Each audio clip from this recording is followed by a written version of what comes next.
요한일서 3장입니다.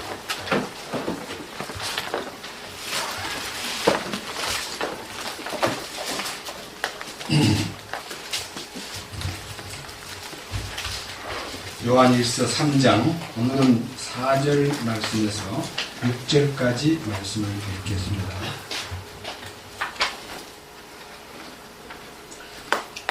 누구든지 죄를 범하는 자는 율법도 범하나니 죄는 율법을 범하는 것이니라. 그분께서 우리의 죄들을 제거하려고 나타나신 것을 너희가 알거니와 그분 안에는 죄가 없느니라. 누구든지 그분 안에 거하는 자는 죄를 짓지 아니하나니 누구든지 죄를 짓는 자는 그분을 보지 못하였고 알지도 못하였느니라. 잠깐 기도드리겠습니다. 거룩하시고 완전하신 주님께서 우리를 주 예수님 안에서 거룩을 얻게 하시고 우리를 주 예수님의 이루신 완전함 속에 불러주시고 그 속에 포함시켜 주신 놀라운 기적, 이 능력을 찬양합니다. 우리는 한없이 부족하고 한없이 비천하고 불완전한 존재들입니다. 그럼에도 불구하고 우리를 주님 안에 불러들이기 위해서 우리의 옛사람과 우리의 옛 성격과 우리의 모든 불행한 요건들을 십자가에서 다 끝내주시고 우리 주님의 완전하심 속에 우리 주님의 거룩하심 속에 우리를 불러주셔서 예수 그리스도를 우리의 의로 삼고 우리의 거룩으로 삼고 우리의 완전함으로 삼을 수 있도록 이끌어주신 주님을 찬양합니다. 오늘 이 아침에도 우리는 이 거룩한 말씀을 대하면서 주님의 임재와 기름 부으심을 강구할 뿐입니다. 우리의 결례 가운데 성령으로 기름 부어서 말씀을 듣는 모든 사람 속에 열린 마음과 열린 눈을 주시고 하나님 아버지가 열린 하늘을 통해서 우리에게 이 말씀을 밝히 열어주시옵소서. 우리 주 예수 그리스도의 이름으로 기도드렸습니다. 아멘. 지난 주일에는 하나님께서 우리를 어떠한 사랑으로 하나님의 아들들이라고 불리게 하셨는가 하는 말씀을 가지고 하나님의 아들이신 예수 그리스도의 그 독생자 예수님의 이름이 우리에게 공유되고 우리를 그 하나님의 아들로 입양하심으로써 하나님의 아들이라는 이름을 놓고 제가 설교를 끝나고 집에 가가지고 하나님의 아들은 하나님이 왕이시기 때문에 왕자라는 뜻이다. 우리는 그분의 왕자다. 이런 생각을 할 때 왕자의 신분을 얻은 우리가 베드로의 고백처럼 왕가의 제사장으로 부름을 받은 우리가 어떻게 주님 앞에 합당한 삶을 살아야 되는가 이런 문제에 대해서 생각해 볼 때 저는 대한민국은 왕제도가 없어진 지 오래됐지만요. 제가 1998년부터 2000년 사이에 사우디아라비아를 한 5번 정도 왔다 갔다 했는데요. 그 사우디아라비아의 왕족들을 만나고 왔습니다. 그러니까 왕자라는 사람들이 건국 이후 한 4,000명이 되는데 그 왕자 이름을 가진 사람들 중에서 정확한 왕자들, 그러니까 왕자라고 불리면서도 자기 위치를 지키는 왕자가 있고 왕자는 왕자인데 좀 약간 서자같이 좀 이렇게 왕자의 대열에 끼지 못하는 왕의 후손이면 분명한데 좀 이렇게 덜한 왕자들을 만나보기도 했습니다. 제가 이 얘기를 하는 이유는요, 똑같은 왕자라도 왕의 뜻에 합당한 정통성을 지닌, 정체성을 지닌 왕자가 있고 옛날 얘기처럼 거지 왕자도 있다는 것입니다. 왕자는 왕자인데 자기 신분을 지키지 못하므로 거지 같은 모습으로 사는 왕자도 있습니다. 우리는 주님 앞에 왕가의 제사장으로서 특별한 백성으로서 택함 받은 족속으로서 그리고 그 거룩한 통치 권한을 공동으로 누릴 수 있는 약속을 받은 사람으로서 우리가 어떻게 사는 것이 주님이 기뻐하시는 삶일까? 이런 문제에 대해서 깊은 생각을 갖고 요한일서를 대하면서 특별히 4절에 보면 누구든지 죄를 범하는 자는 율법도 범하나니 라고 하는 이 말씀 앞에 제가 한 주간 동안 깊은 묵상을 했습니다. 여러분, 우리가 이제 구원받고 이제 혼의 구원을 경험하고 또 성령 안에 거하면요, 흔히 하는 말이 율법에서 해방됐다, 이렇게 보통 말을 합니다. 율법에서 해방됐다는 말을 쓰는데 한 부분 성경에서 지금 직접 관찰해 보겠습니다. 로마서 6장에 보면요, 이런 말씀이 분명히 나와 있습니다. 로마서 6장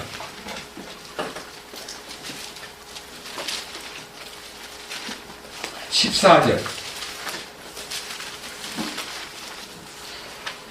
너희가 율법 아래 있지 아니하고 은혜 아래 있으므로 죄가 너희를 지배하지 못하리라. 그런즉 어찌하리요? 우리가 율법 아래 있지 아니하고 은혜 아래 있으므로 죄를 지으리요?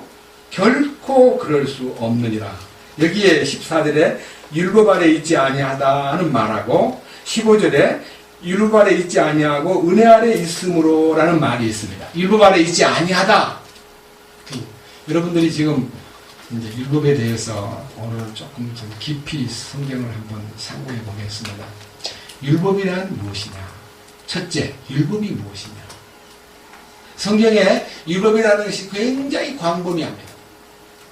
그래서 여러분들이 내가 율법에서 해방됐다는 말을 할 때는 어떤 율법에서 해방됐다는 말이냐?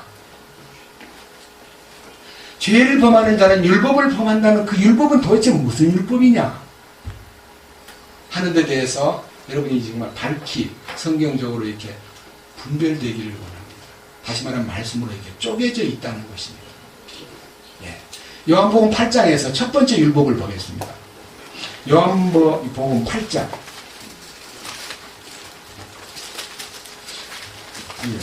시간이 없기 때문에 다 읽지는 못하고, 아침 일찍 예수님이 성전으로 오셨는데 거기에 많은 무리들이 한 여자를 끌고 와가지고 예수님한테, 요한복음 8장 1절부터 예수님에게, 이 여자가 가늠하다가 잡힌 여자인데 5절, 이제 모세는 율법에서 이러한 자를 돌로 치라고 우리에게 명령하였거니와 선생님은 어떻게 말하겠나이까? 여기서 말하는 모세가 말한 율법이라는 거, 모세의 율법, 그것은 구약 성경 모세의 율법이란 말은 모세가 받은 하나님의 율법, 그것이 이제 시내산에서 출애굽기 19장에 보면 하나님이 모세를 불러 올리고 백성들은 산 아래에서 40일 동안 기다리고 모세는 하나님 앞에 가서 40일 동안 금식을 한 후에 하나님의 율법을 받습니다.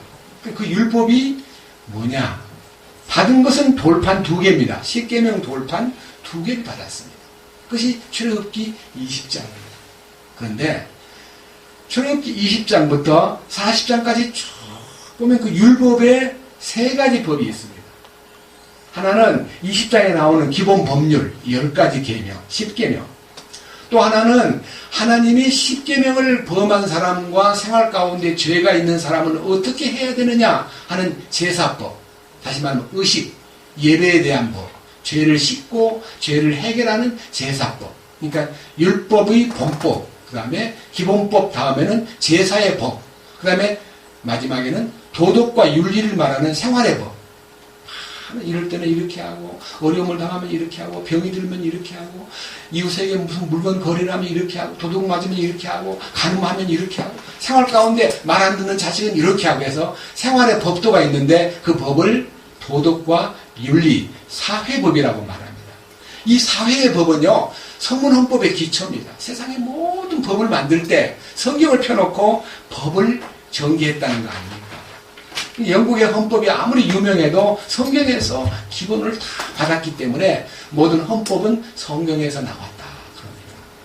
뭐 말 많이 붙일 때 뭐 대한민국은 민주공화국이다, 대한민국의 주권은 국민에게 있다, 그런 조항들이요, 다 성경의 원리에서부터 이 파생되면서 소위 말하는 국가를 만들 때 성문 헌법이 먼저는요, 왕국이었기 때문에 왕국의 헌법이 먼저 나왔고, 그 다음에 서서히 공화헌법, 민주헌법이 그 후에 나왔습니다.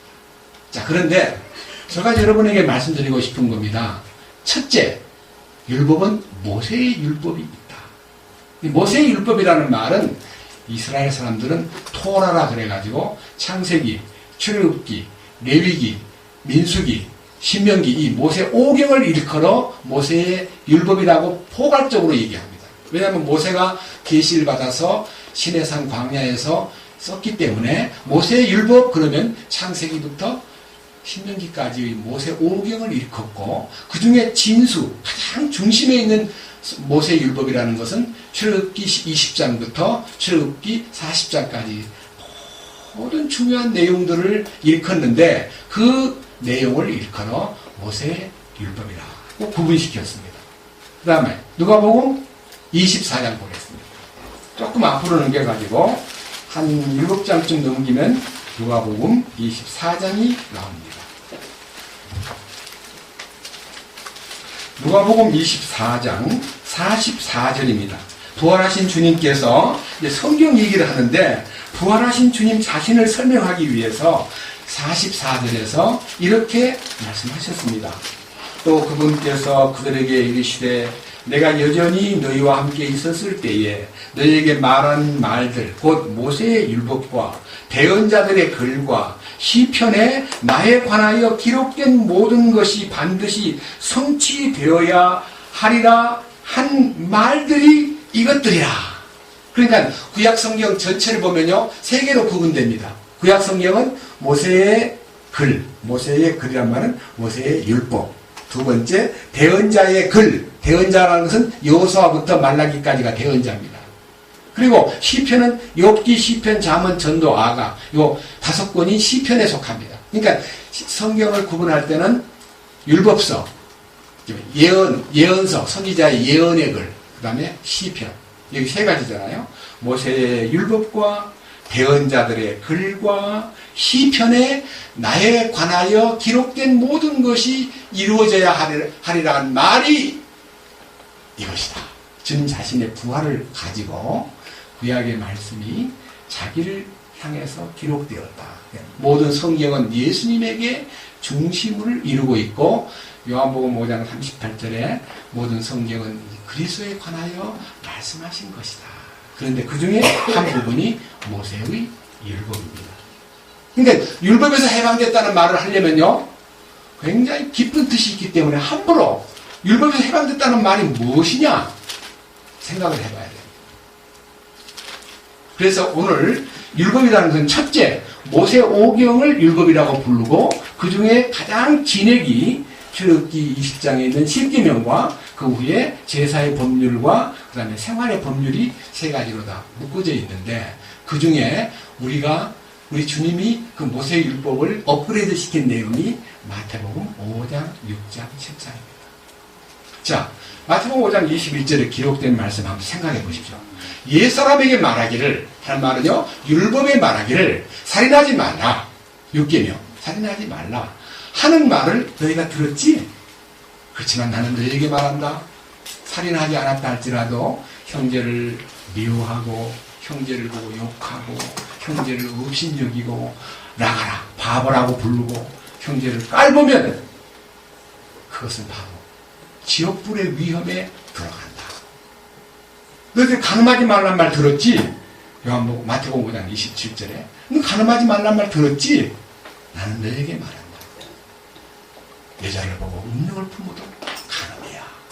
이렇게 해서 업그레이드된 주님의 소위 말하는 영광스러운 왕국의 헌법을 말하면서 사람 죽이지 않은 걸로 네가 의인된 척 하지 마라. 네 속에 있는 요소, 사람을 죽일 수 있는 그 증오와 미움과 시기와 깔보는 눈과 그런 마음이 있으면 너는 아직 해결 안 된 거야.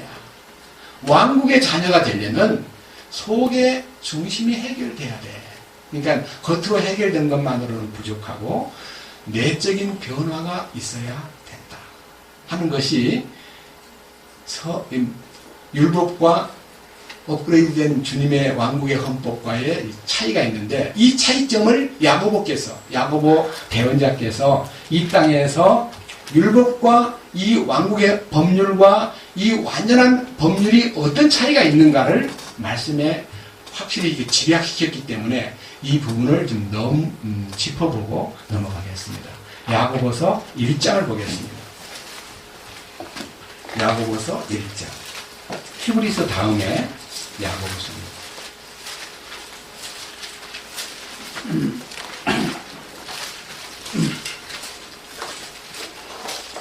야고보서 1장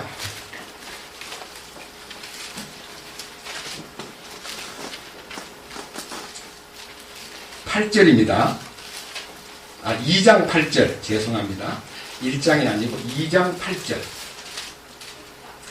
너희가 성경 기록에 따라, 이때 말하는 성경 기록이란 말은 구약을 말합니다. 신약 성경이 기록되어서 편찬되지 않은 시대이기 때문에 구약을 중심으로 말하기를 성경 기록에 따라 너는 내 이웃을 내 자신과 같이 사랑하라는 왕가의 법을 성취하면 잘하거니와. 갑자기 율법이 아니고 왕가의 법입니다. 왕가의 법. 제가 이제 이 부분에 대한 설명을 마태복음에서 하면요, 어떤 율법사가 와서 어떻게 해야 영생을 얻겠습니까? 하고 물었을 때 네가 율법에 무엇이라 기록되었더냐? 고 물어보니까요, 마음을 다하고 혼을 다하고 성품을 모든 힘을 다하고 정성을 다하여 하나님 아버지를 사랑하고 내 이웃을 내 몸처럼 사랑하라고 하였습니다. 하니까 그것이 율법과 대언자의 강령이다. 다시 말하면 구약 성경 모두를 딱 하나로 묶어놓으면은 위로 하나님을 사랑하고 아래로 사람을 자기 자신처럼 사랑하는 거다. 이것이 율법이요, 이것이 대언자다. 그렇게 말씀했습니다. 그 말은요, 우리 주님이 오심으로써 구약의 모든 비밀, 구약의 율법에 담겨있는 모든 신비가 예수님의 몸을 통해서 마태복음 5장 그분이 17절에서 내가 온 것은 율법이나 선지자의 말을 폐하러 오지 않았고 완전케 하러 왔다. 율법의 1.1획도 떨어지지 아니하고 다 성취하러 왔다. 그렇게 말씀하신 주님이 십자가 위에서 이루었다 라고 말씀하신 것이 말씀을 이루셨다는 뜻입니다. 예? 그분이 율법이나 대언자의 글이나 시편에 자신에 관하여 기록된 모든 것이 그 몸에서 이루어진 것입니다. 그렇기 때문에 이 법을 함께 묶어가지고 왕가의 법이라고 불렀습니다. 그 다음 밑에 보십시오. 10절, 9절, 야고보서 2장 9절입니다. 너희가 사람의 외모에 관심을 두면 죄를 범하고 율법에 의해 범죄자로 확정되리라. 누구든지 율법 전체를 지키다가 한 조목이라도 어기면 모든 것에서 유죄가 되나니 간음하지 말라 하신 분께서 또한 살인하지 말라 하셨은즉 이제 네가 비록 간음하지 아니하여도 살인하면 율법을 범한 자가 되느니라. 여기서 말하는 율법이라는 말은 범법인 10계명 중에 네가 비록 간음하지 않았다 할지라도 살인하면은 너는 율법을 범한 자가 되는데, 율법을 범한 자가 된다는 말은 모든 법을 잘 지키다가도 하나만 범해도 너는 범한 자가 되는 거다. 이렇게 말함으로써 율법의 효력에 대해서 말씀하십니다. 어떤 분은 이 야고보서 2장 10절과 11절 말씀을 읽다가요, 아니 그래 무슨 야고보는 미쳤나? 아니 갑자기 무슨 율법 얘기를 꺼내? 우리가 지금 어떤 자리에 있는데 예수님은 율법을 완성하셨고 예수님은 놀라운 능력을 나타내고 있는데 무슨 쓸데없이 이 율법을 행하라고 말하는가? 믿음이 있노라고 행함이 없으면 죽었다는 말을 자꾸 강조하는 거 보니까 이 무슨 행위를 부르짖는 거 아니야? 하고 야고보서를 아주 굉장히 격화시키고 폄하시킨 많은 학자들이 대표적으로 마틴 루터, 그 다음에 지금 우리 주변에 성경학자들 가운데 많은 분들이 잘 모르기 때문에 이 야고보서를 행함을 부르짖는다 해가지고 율법책이라 그래서 별로 이거 신약 성경에 끼일 책이 아닌데 어떻게 이걸 끼워놨지? 이렇게 말을 하는 분들도 계십니다. 그러나 여러분, 이 말씀은 우리가 함부로 그렇게 율법을 논한다고 말하면 안 되고, 이 속에는 밑에 보십시오. 12절. 너희는 자유의 법에 따라 심판받을 자처럼 말하고 행하라. 여기 자유의 법. 예? 그 다음에 1장 25절.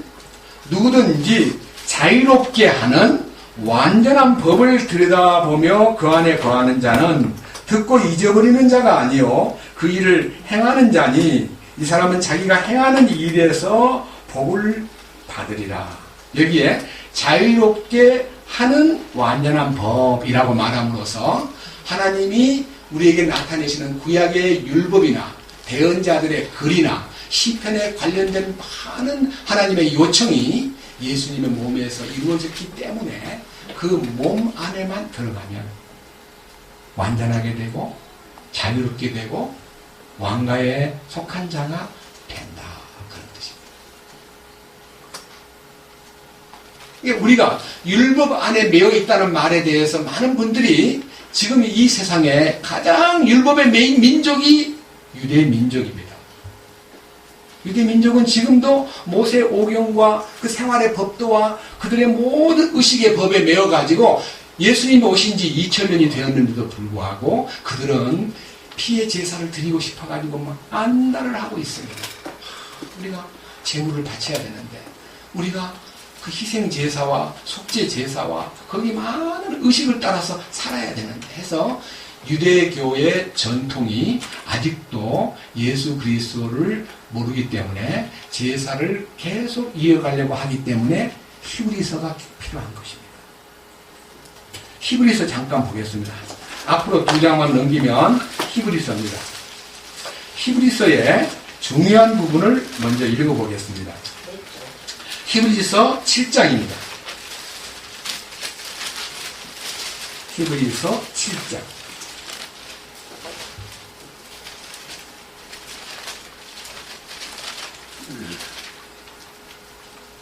11절입니다. 히브리서 7장 11절. 그러므로 만일 레위 제사장의 체계에 통한 완전함이 올 수 있었으면 백성이 그의 제사장 체계 하에서 율법을 받았느니라. 다시 아론의 계통에 따라 부르심을 받지 아니하고 멜기세덱의 계통을 따르는 다른 제사장이 일어날 필요가 또 있었겠느냐. 제사장 체계가 변하였은즉 율법도 변하는 것이 마땅하니라. 그 다음에 15절. 멜기세덱의 모습을 따르는 다른 제사장이 일어나신 것을 보니 그 일이 더욱 분명하도다. 이분은 육신에 속한 명령의 율법에 따라 제사장이 되지 아니하시고 무궁한 생명의 권능에 따라 제사장이 권능에 따라 되셨으니 그분께서 증언하시기를 나는 멜기세덱의 계통에 따른 영원한 제사장이라 하시느니라. 이게 무슨 말이냐면요. 제사장 제도에 대한 하나님의 명령은 율법에 나와 있습니다. 아론 계통의 모든 후손들은 제사장이 대대로 이어갈 것이니라. 그렇게 말씀했는데 그 제사장 계통에서 예수님이 나와야 되는데 제사장 계통이 아닌 유다, 그러니까 아론의 지파라는 것은 레위 지파입니다. 예수님은 아론 지파에, 레위 지파에서 나지 않고 유다 지파에서 나셨습니다.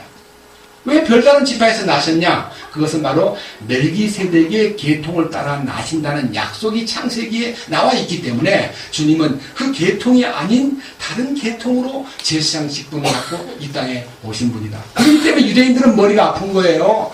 아론 계통에서 나타나야만 제사장으로서의 역할을 할 수가 있는데 아론 계통도 아닌 유다 계통에서 나타나가지고 내가 제사장이다. 그러니까 미쳤나. 율법에 분명히 계통이 있는데 그래서 그들은 히브리서를 읽지 않습니다. 그 다음 보십시오. 19절. 율법은 아무것도 완전하게 하지 못하였으나 주께서 더 나은 소망을 가져오심은 완전하게 되었으므로 우리가 이 소망을 힘입어 하나님께로 가까이 나아가느니라. 이 말이 무슨 말이냐면요. 율법에 나타나 있는 약속은 여기 이제 10장에 가보면요. 10장에 가보면 1절에서 율법은 다가올 좋은 일들의 그림자는 가지고 있으나 그 일들의 형상 그 자체가 아니므로 그들이 해마다 계속해서 드리는 그런 희생불로는 거기서 나오는 자들을 결코 완전하게 할 수 없느니라. 율법에 제사 제도가 많은데 그 제사 제도를 아무리 실행해도 거기에서 완전함과 거룩함을 얻을 수가 없다. 그래서 멜기세덱의 계통으로 오신 예수님의 희생의 제물이 바로 우리를 완전하게 하고 거룩하게 하고 하나님의 뜻이 이루어지도록 하신 것이다. 그래서 율법에 따라서 드리는 모든 것은 완전하게 하는 것이 아니다. 그것은 그림자에 불과하다. 예수님이 오심으로써 율법이 그 몸에서 완성되셨다 하는 것입니다. 그리고 이제 8장에서 한 장 넘겨가지고요. 이제는 9장을 보겠습니다. 18절.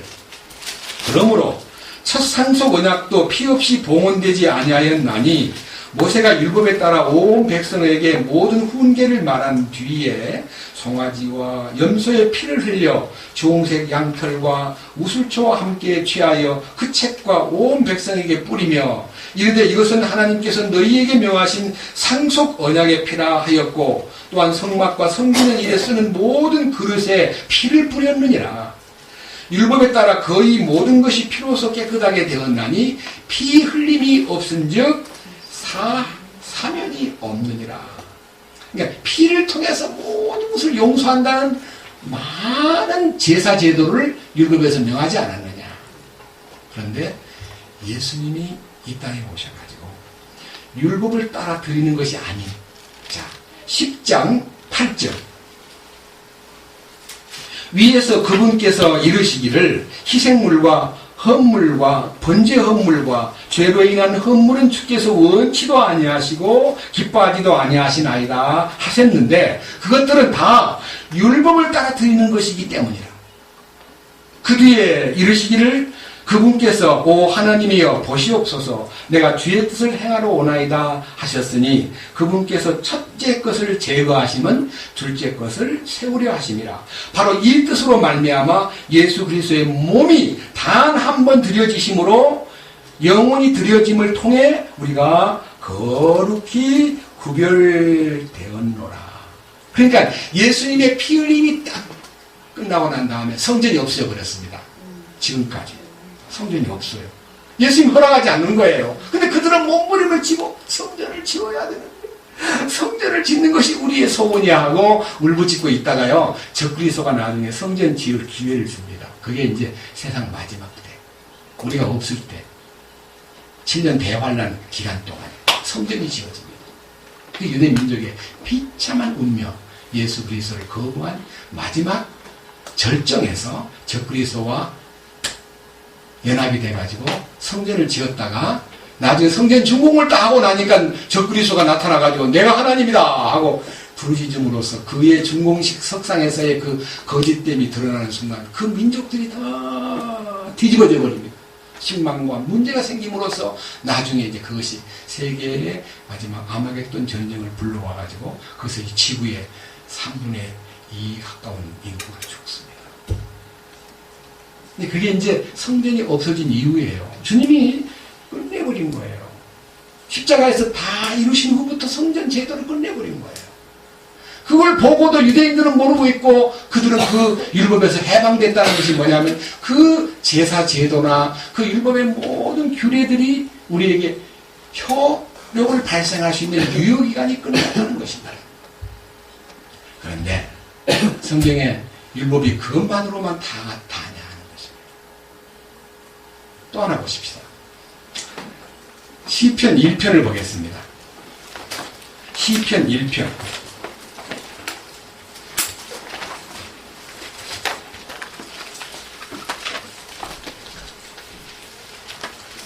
너무나 잘 아는 성경인데 시편 1편에 자 1절입니다. 경건치 아니한 자들의 계획대로 걷지 아니하고 죄인들의 길에 서지 아니하며 모욕하는 자들의 자리에 앉지 아니하는 사람은 복이 있나니 그는 주의 율법을 기뻐하며 그분의 율법을 밤낮으로 묵상하는도다. 여기서 그 율법을 기뻐하며 그 율법을 밤낮으로 묵상한다는 말이 뭘 말하는 겁니까? 이 율법은 뭘 말하는 겁니까? 하나님 말씀이에요. 말씀을 기뻐하고 말씀을 밤낮으로 묵상하고 그러니까 여기서 말하는 율법은 모세 율법을 얘기하는 거 아닙니다. 이 시편 1편은 시편 전체의 서론이면서도 아주 응집된 전체를 설명하는 말씀입니다. 그러니까 주의 율법을 기뻐하며 그분의 율법을 밤낮으로 묵상합니다 하는 말은 지금 우리 심영래님이 예수님이다 그러는데 결국은 내면적으로는 예수님 자체가 말씀이니까 예수님이지만요 여기서 말하는 이 율법은 성경 전체를 말합니다. 성경 전체 맞죠? 구약에 무슨 제사 제도나 십계명을 사랑하고 즐거워하며 십계명을 묵상한다 그런 말씀 아니잖아요. 예, 말씀 전체를 말하는 포괄적 용어입니다. 율법이라는 단어가 바로 그냥 간단하게 율법이라는 말은 법이라는 뜻이에요. 법. 그렇지만 그 법이 바로 시편 119편에 보면 시편 119편은요 1절부터 176절까지 있는데 성경 중에 가장 긴 성경이에요. 근데 그 속에 막 주의 법도, 주의 규례, 주의 말씀, 주의 도, 주의 계명, 주의 명령 하는 그 말이 전부가 다 이 시편 110편을 읽어보면 그것이 바로 율법은 말씀을 칭하는구나. 전체를 포괄적으로 다루고 있구나. 그걸 느낄 수가 있습니다. 그런데 딱 한 부분에서 그 부분에 대한 제 얘기가 입증될 수 있는 성경이 시편 19편에 이렇게 기록되어 있습니다. 한번 보십시다. 시편 19편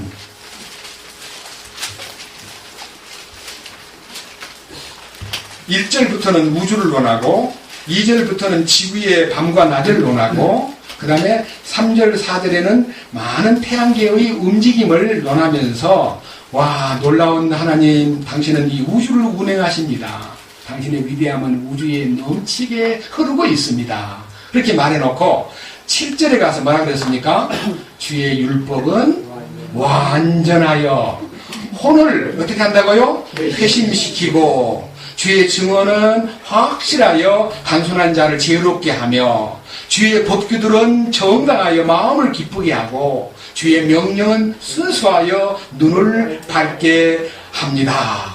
주를 두려워하는 것은 깨끗하여 영원토록 지속되고 주의 판단은 진실하고 다 의로우니 그것은 금보다 참으로 많은 정금보다도 사무할 것이며 꿀과 벌집보다 더 달도다. 주의 종이 또한 그것들을 경고를 받음으로 그것들을 지킬 때에 큰 보상이 있나이다. 여기서 말하는 주의 율법, 주의 증언, 주의 법규, 주의 명령, 주의 판단, 이게 전부 다 말씀 속에 있는 주님의 신실한 모습들을 이런 용어로 표현했습니다. 그렇기 때문에 7절에 있는 주의 율법은 완전하여라고 하는 말은 주님을 말하는 것이면서도 말씀에 나타나 있는 모든 주님의 완전하신 뜻을 이 율법 속에다가 포함시켜 놨기 때문에 이런 말을 읽을 때 내가 율법에서 해방됐다 이런 말을 하면 안 되는 겁니다. 그렇잖아요. 율법에서 해방됐다는 말은 어떤 개념과 제도에서 해방된 거지 이 포괄적인 용어 속에 율법에서 해방됐다는 말을 감히 쓰면 안 되는 거예요.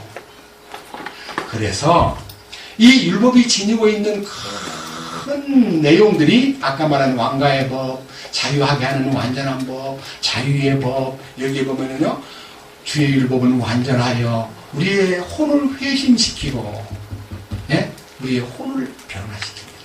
근데 우리가요 이 불완전한 이 요소인 인간성을 지니고 이 불완전한 인간을 갖고 있으면서 주님의 완전하심이 나에게 바꾸라.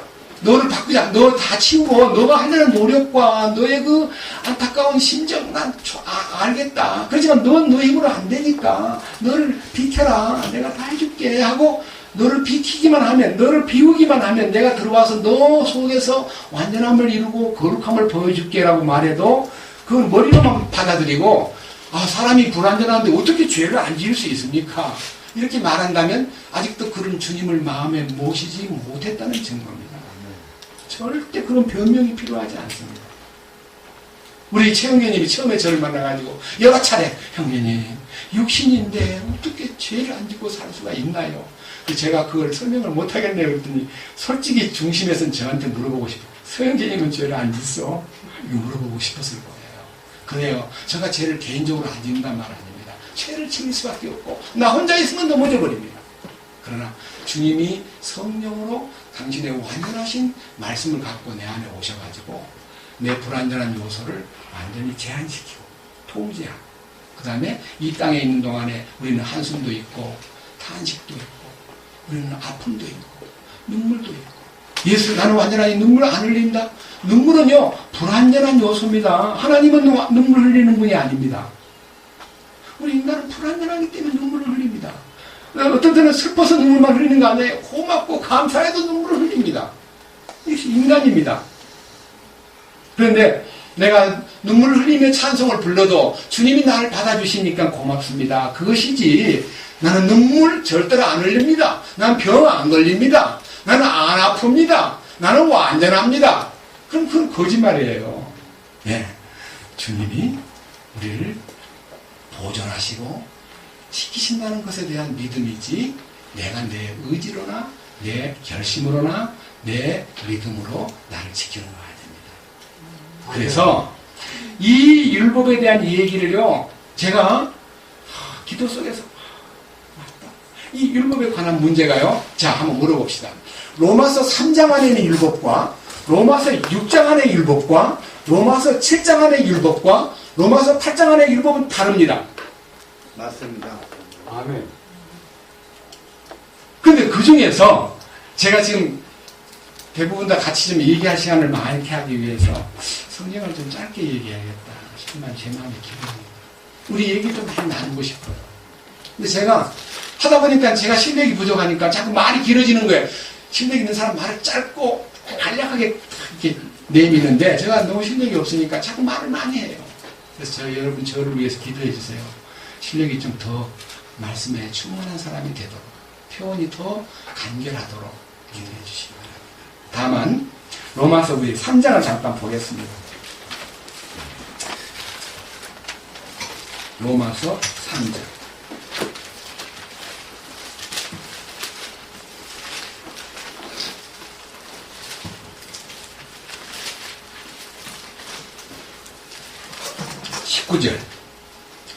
이제 우리가 알거니와 무엇이든지 율법이 말하는 것들은 다 율법 아래 있는 자들에게 말하는 것이니 이것은 모든 입을 막아 온 세상이 하나님 앞에서 유죄가 되게 하려 하십니다. 유죄 판결을 내리는 율법은 유죄 판결을 내리는 율법이라는 뭘 말하느냐? 하나님의 말씀은 무조건 우리를 유죄로 만들지 않고요. 정해진 율법 속에 밑에 보십시오. 20절. 그러므로 율법의 행위로는 어떤 육체도 그분의 눈앞에서 의롭게 될 수 없나니 율법으로는 뭘 알게 된다고 그랬어요? 죄를 알게 되느니라. 그러나 이제는 율법 밖에 있는 하나님의 의, 곧 율법과 대언자들이 증언한 의가 드러나느니라. 여기서 말하는 21절의 율법은요, 20절에 있는 율법과 다른 것입니다. 무슨 말이냐? 율법을 행위로 옮기는 것은 불가능하지만 율법으로는 죄를 알게 한다는 것이 사실이지만 율법으로 증거하고 있는 율법과 대언자들이 증언한 의 하는 말은요, 율법 속에는 예수님의 의가 숨겨져 있습니다. 맞습니다. 보세요. 속죄 양도 예수님이고 어린 양 6월절에 어린 양도 예수님이고 그리고 반석을 쳐서 물을 나오게 하는 그 반석도 예수님이고 우리에게 양식을 주신 그 만나도 예수님이고 뭐 지성소 안에 있는 모든 기구도 다 예수님을 설명합니다. 그러니까 심지어는 아론의 쌍난 지팡이마저도 그리스도의 부활을 설명합니다. 그러니까 전부 다 예수님을 나타내고 있는 것들을 사람들은 눈을 뜨지 못했기 때문에 그 제도에만 몰두하고 그 제도에만 관심을 갖다 보니까 예수님은 안 보이고 그 제도를 어떻게 잘 수행할 것이냐에 몰두하던 유대인들은 예수님 오신 지 2000년이 다 됐는데도 예수님이 제사를 끝냈다는 걸 모르고 있는 것입니다. 제사를 끝낸 거예요. 그 희생제사와 많은 번제의 희생과 피를 흘리는 제사는 끝냈다는 거예요. 그리고 인류에게 창세기 때부터 시작해가지고 너야 절대 피를 먹어서는 안 된다. 피를 먹으면 안 돼. 피는 생명이야. 피 먹는 일은 절대 금한다고 성경 레위기에 민수기에 피 먹지 말라고 가르치고 피를 절대로 먹어서는 안 된다고 강조하던 예수님이 이 땅에 오셔가지고 내 피는 참된 음료니까 내 피를 마셔야 된다.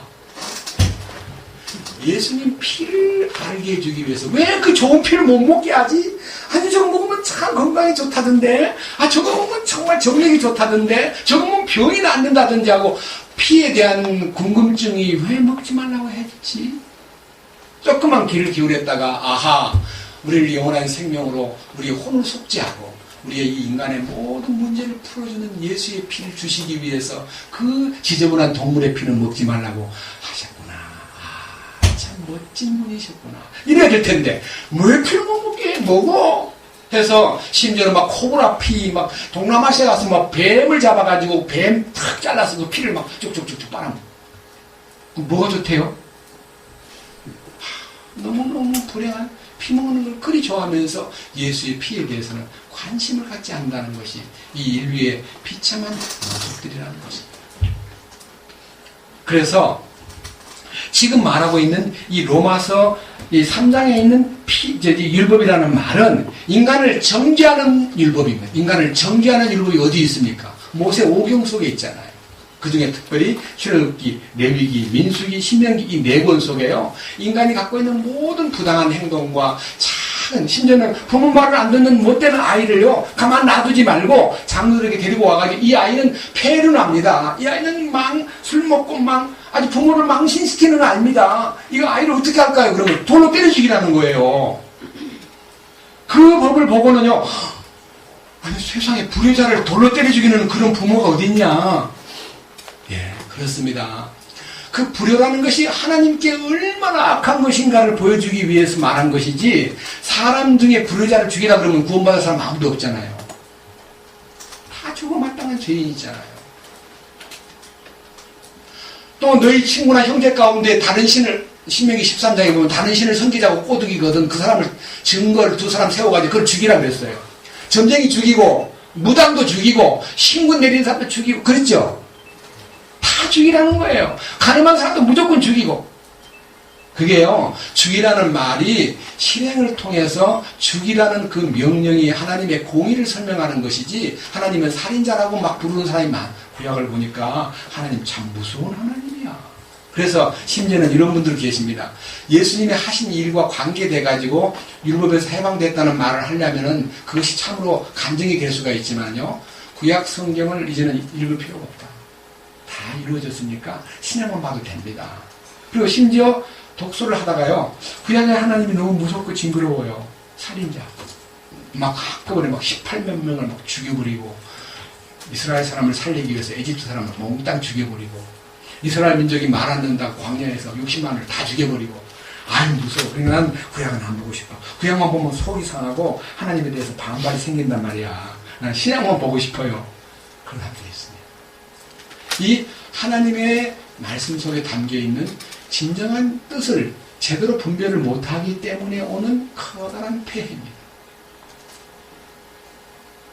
자, 그런데 이제는 로마서 6장으로 갑니다. 로마서 6장. 아까 제가 읽었던 성경을 다시 읽겠습니다. 로마서 6장 14절과 15절입니다. 이 말씀은 우리가 어디에서 근거를 둬야 되느냐 하면요, 4절에서 그러므로 우리가 죽음 안으로 침례를 받아 그분과 함께 묻혔나니 이것은 그리스도께서 아버지의 영광을 힘입어 죽은 자들로부터 일으켜 지신 것 같이 우리도 생명의 새로움 속에서 걷게 하려 함이라. 만일 우리가 그분의 죽음과 같은 모양으로 함께 심겼으면 또한 그분의 부활과 같은 모양으로 되리라. 우리가 알거니와 우리 옛사람이 그분과 함께 십자가에 못 박힌 것은 죄의 몸을 멸하여 이제부터는 우리가 죄를 섬기지 아니하게 하려 함이니라. 죽은 자는 죄로부터 해방되었느니라. 그러니까요, 우리의 죄를 짓던 이 본성이 십자가의 구속의 대속적 죽음으로 죄는 씻었지만은 내 속에 있는 죄의 뿌리를 뽑지 못했기 때문에 갈등을 느끼고 있다가, 십자가에 연합되는 길을 통해서 나를 처리하는구나. 내 자아와 옛사람을 끝내는 것이 십자가구나. 그 십자가에 나도 연합이 되었구나. 나도 함께 죽고 함께 묻혔구나. 나도 그분의 부활에 참여할 수 있는 길과 영광스러운 승천의 기쁨까지 나타낼 수 있도록 약속하셨구나. 그 약속을 단순하게 믿는 사람은 이제 죄로부터 자유로워졌구나. 죄가 나를 이제는 주장하지 못하는구나. 이제부터 나는 12절. 그러므로 너희는 죄가 너희의 죽을 몸 안에서 군림하지 못하게 하여 몸의 정욕 안에서 죄에게 순종하지 말고, 그러므로 너희 지체를 불의의 도구로 죄에게 내주지 말며 오직 너희 자신을 죽은 자들로부터 살아난 자로서 하나님께 드리고 너희 지체를 의의 도구로 하나님께 드리라. 아하, 하나님께 나를 그냥 맡기면 그분이 나를 의의 도구로 사용하시는구나. 죄 만드는 공장이 의 만드는 공장으로 바꿔진다는 말은 죄 만드는 공장의 원료를 쌓아놨던 것을 마귀가 그것을 내한테 입력을 시켜서 죄를 만들어냈는데 주님이 그 마귀를 내쫓아버리고 공장장으로 있던 마귀를 내쫓아버리고 그 원료를 다 폐기 처분시켜버리고 주님이 의의 자본을 주셔가지고 성령이 오셔가지고 내 속에서 의를 생산하는 공장으로 바꿨는데 그 의의 생산 공장장은 성령님이시다. 공장장이 바뀐 거예요. 운전수가 바뀌듯이. 맨날 사고를 내던 내가 운전대에서 물러앉고 주님이 내 운전대를 딱 쥐면서 너는 거기서 내 운전하는 건 보고 자고 싶으면 자고 보고 싶으면 보고 그럼 가만히 앉아있으래요. 뭐 운전하고 있는데 자기가 뭐 나도 좀 할까요? 옆에 운전대를 만지면 큰 사고가 날 위험이 있어요. 그래요 안 그래요? 내가 운전하는데 사부님이 옆에서 여보 하고 운전대를 막 잘못하고 만졌다가요. 위험이 옵니다. 운전은 혼자 해야지 둘이 하는 거 아니잖아요. 여러분 주님이 운전수가 되셨으면 나는 물러 앉아가지고 옆에 앉아서 그냥 자든지 예? 뭘 먹든지 그분이 운전을 잘하시니까 맡기고 가면 될 텐데 어떻게 운전하나 나보다 더 잘하나 내가 할 때보다 더 잘하나 그렇게 볼 필요가 없어요. 아멘. 그래서 운전수가 바뀌었는데 왜 걱정하고 삽니까? 그래서 어떤 찬송가예요. 우리 주 운전수 되시니 이제 염려할 것 없네. 우리 주님이 운전수가 되시고 우리 주님이 선장이 되시고 우리 주님이 모든 것을 조종하시는데 내가 뭘 가지고 어떻게 하겠다는 거예요. 어디로 가든 따라가면 되는 거예요. 그래서 시편 기자는 사망의 음침한 골짜기로 갈지라도 내가 두려워하지 아니하리니. 그잖아요. 주님이 운전하시는데 뭐가 두려워요.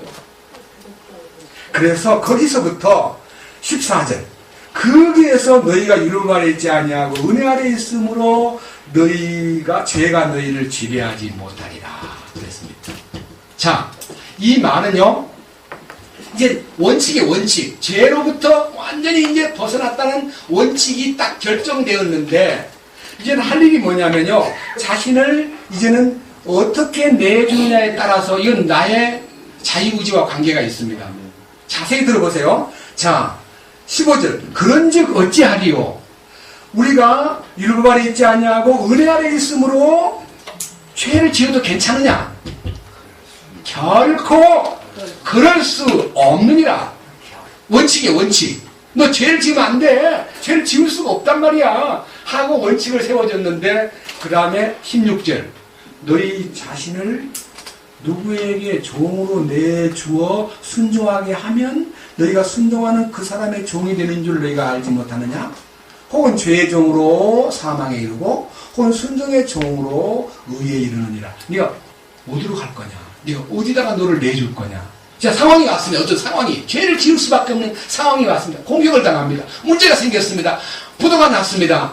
불이익을 당했습니다. 자존심을 꺾어내리는 소리가 들립니다. 그때 불의의 수단으로 내 자신이 동원되면 여전히 또 불의의 종이 되고 주님이 나를 주관하시고 운전수 되시고 나를 책임져 준다는 믿음이 있는 사람은 그것이 나와 상관없이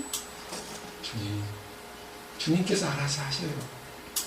나는 무슨 불이익을 당하든 무슨 일을 만나든 걱정하지 않겠습니다. 주님은 이기신 분이십니다.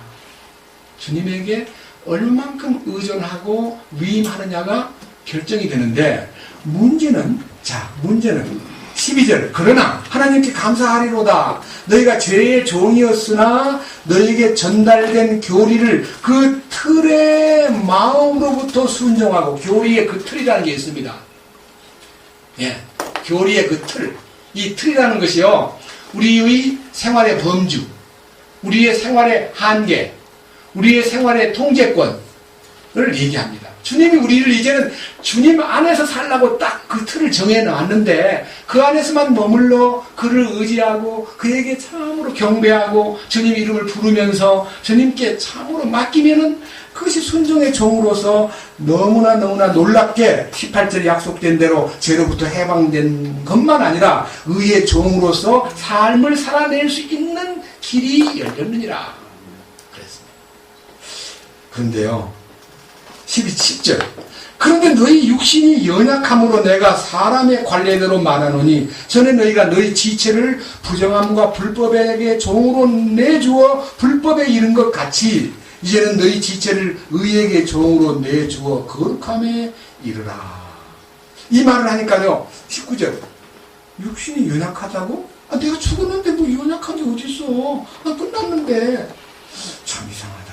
이 19절은 또 뭐야?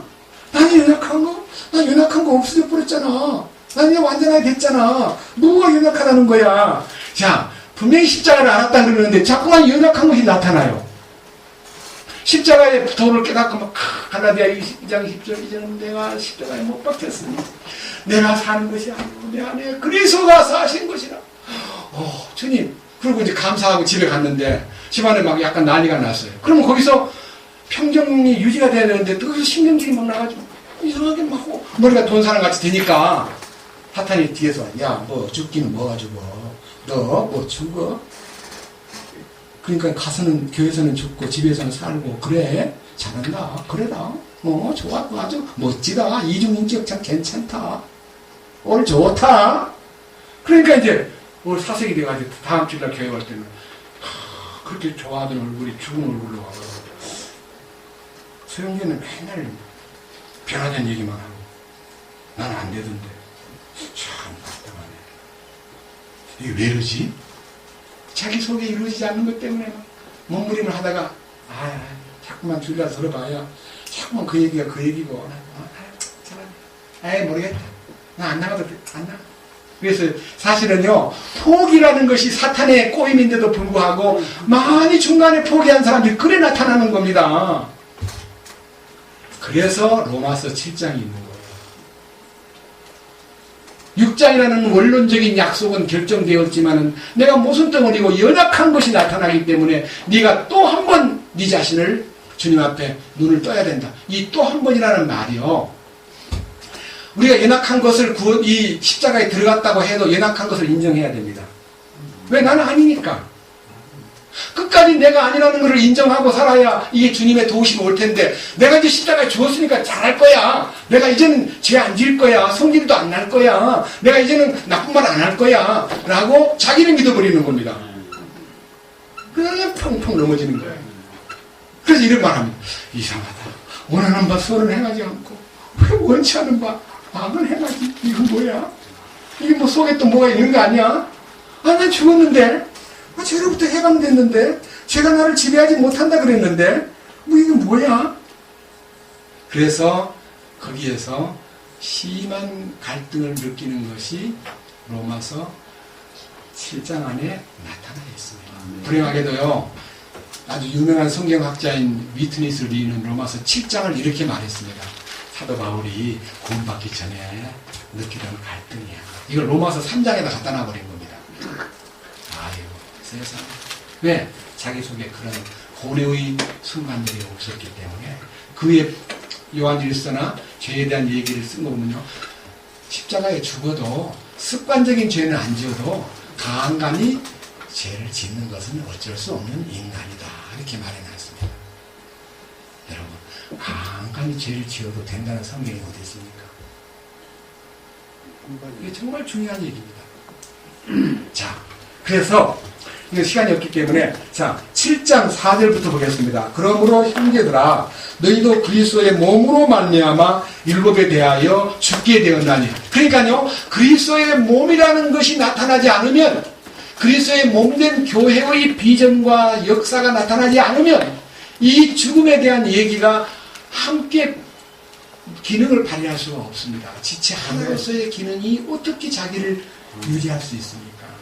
그리스도의 몸으로 말미암아 율법에 대하여 죽었나니 이것은 너희가 다른 분 곧 죽은 자들로부터 일으켜지신 분과 결혼하게 하려 함이라. 결혼하게 하려 함이라. 또 우리가 하나님께 대하여 열매를 맺게 하려 함이라. 이 결혼한다, 열매를 맺는다는 말은 7장 1절로부터 3절까지 내용 가운데 어떤 여자가요 아주 아주 남자 한 분, 남편이 있는데 남편이 무진장 완벽주의입니다. 절대로 지저분한 것도 안 좋아하고 조그마한 실패도 안 좋아하고 조그마한 밥이 좀 서러도 안 좋아하고 반찬이 짜도 안 좋고 반찬이 너무 매워도 안 좋고 반찬이 싱거워도 안 좋고 옷을 조금 더럽게 해도 안 좋고 당연히 좀 더러워도 안 좋고 무조건 완벽을 요구하는 남편하고 사는데 막 여자가 막 너무 힘들어가지고 이혼하고 싶은 거예요. 근데 이혼이 안 돼. 내가 결혼했는데 어떻게 저 남자하고 이혼을 해. 저 남자 뜻대로 살려니 막 조금만 문제가 있어도 막 소리 지르고 막 야단치고 막 화를 내고 그래서요 내가 죽어야 되는데 저 남자가 죽으면 얼마나 좋을까. 난 저 사람하고 못 살아. 그러고 있는데요 그 남자는 절대 안 죽는 남자예요. 건강하고 아주 팽팽해요. 안 죽어. 그러니까 이제 괴로워가지고요 여자가요 죽어버려요. 어떻게? 자살을 했느냐? 아니요. 십자가로 간 거예요. 아멘. 그 죽음으로 간 거예요. 그랬더니요, 거기에서 만난 딴 남자가 하나 딱 나타나가지고, 나의 남편이 돼주겠대요. 그 얘기예요. 아멘. 와, 그래 나는 이제, 죽었으니까 이혼한 거, 법에 살았을 때 다른 남자에 가면 간부가 되지만 죽어서 그 사람은 또 자기 길을 갈 거고, 그러다가 다시 살아나가지고 다른 남자하고 만나면 가늠이 아니잖아요. 그래서 십자가 밑에 가서 만난 그 남자, 그 솔로몬을 통해서 그 슬라미 여자가 만난 솔로몬처럼요. 그 얼굴도 아주 시커멓고 못생기고 남들에게 따돌림 당하던 여자가 주님 만나가지고 행복을 누린 것처럼요. 우리들도 새 남자이신 예수님에게 연결이 돼가지고 이제부터 너는 그의 남편이 되었다. 그의 남편이 되었고 그와 결혼할 수 있게 되었다. 그 다음에 5절 우리가 육신 안에 있었을 때에는 율법으로 말미암은 죄들의 활동이 우리 지체 안에서 작용하여 사망에 이르는 열매를 맺게 하였으나 육신이 존재하는 한은 연약함이 남아있구나. 그걸 알아야 돼요. 그래서요 이 육신에 대한 문제도요 굉장히 깊이 생각해야 돼요. 여러분 영의 구원과 혼의 구원에 대해 우리가 완벽하게 주님의 십자가로 모든 흘리신 피값으로 해결되었다고 했지만요 이 몸에 관련된 것도요 성령으로 한번 만져지신 것 같아야 돼요. 아멘. 성령 어떻게 만져지냐 이 말씀을 잡고요 이 말씀을 잡고 자 뒤에 고린도 후서 고린도 전서입니다. 미안합니다. 고린도 전서 6장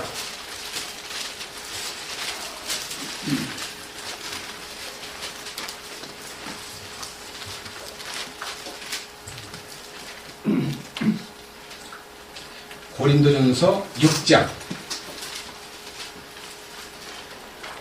19절 도대체 무슨 말이냐?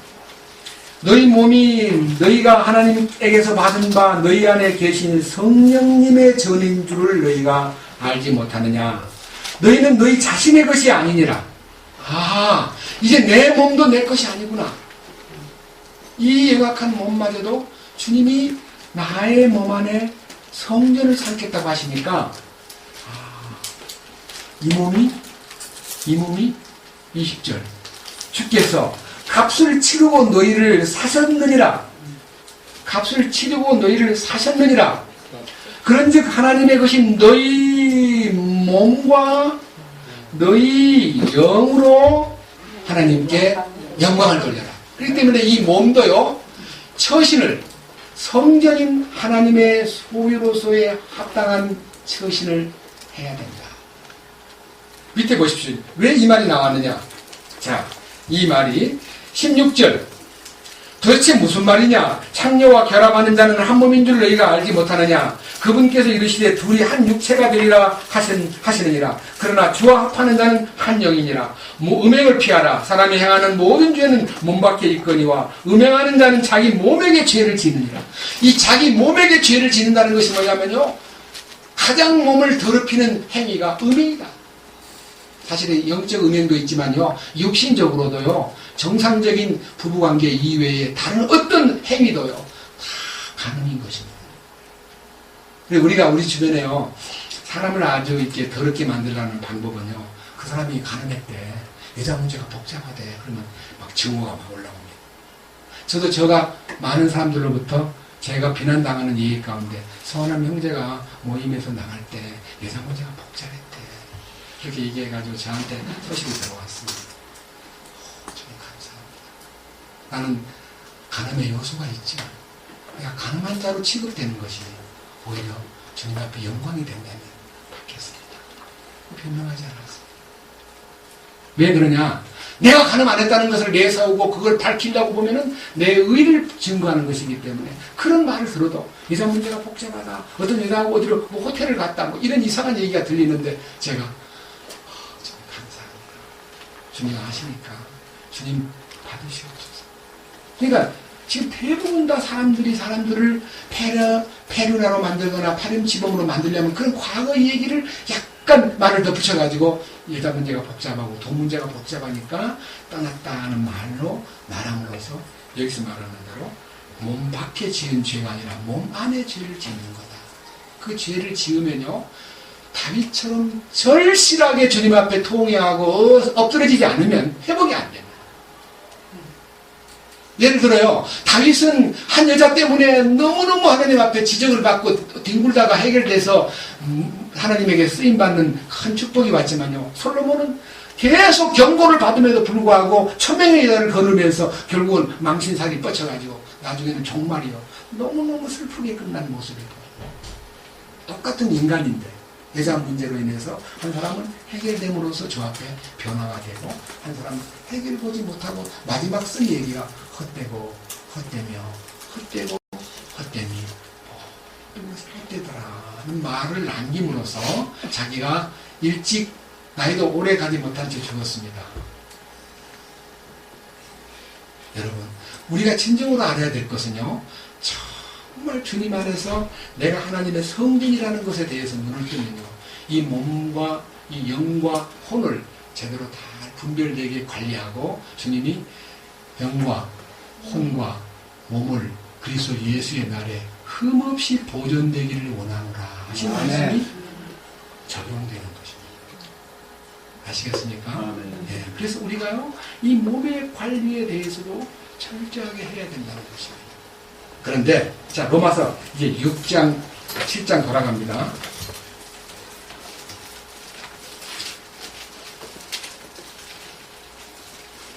6절, 우리를 붙들던 것 안에서 죽었으므로 이제 우리가 율법에서 구출되었나니 이것은 우리가 영의 새로운 것 안에서 섬기고 율법 자구의 낡은 것 안에서 섬기지 아니하게 하려 함이라. 여기서요, 6절에는 율법에서 구출되었다는 말이 있습니다. 그 다음 7절, 그러면 우리가 무슨 말을 하리요? 율법이 죄냐? 결코 그럴 수 없느니라. 아니라 오히려 율법을 통하지 않고서는 내가 죄를 알지 못하였으리니, 율법이 너를 탐내지 말라 하지 아니하였더라면 내가 탐욕을 알지 못하였으리라. 그러니까요, 여러분, 율법에서 해방되었다, 난 율법에서 구출되었다, 나는 아무것도 이제는 자유롭게 되었기 때문에 매일 것이 없다고 말하는데 갑자기 너 탐내지 말아야 돼. 이거는 율법에 있는 얘기인데 갑자기 또 탐내지 말란 말이 뭐야? 내 안에 탐욕이 있어? 나는 십자가에 내 정과 욕심을 못 박았다고 알았는데 뭔 욕심이 있어? 여러분, 부자는 부자로서의 욕심이 많지만 가난한 사람은 너무나 없기 때문에 욕심이 또 생깁니다. 없으니까 못 살겠다는 거예요. 아유, 너무 창피해. 자존심 상해. 나 이렇게는 못 살아. 이거 어떻게 된 거야? 하면서 나름대로의 본능적 욕구가요, 꽃이 자꾸 왕왕 올라오는 거예요. 이게 십자가에 원수되게 만드는 이 요건들입니다. 이게 한번 이 말씀 잡고요, 빌립보서 사도 바울을 눈물 흘리게 만든 장면을 보겠습니다. 빌립보서 3장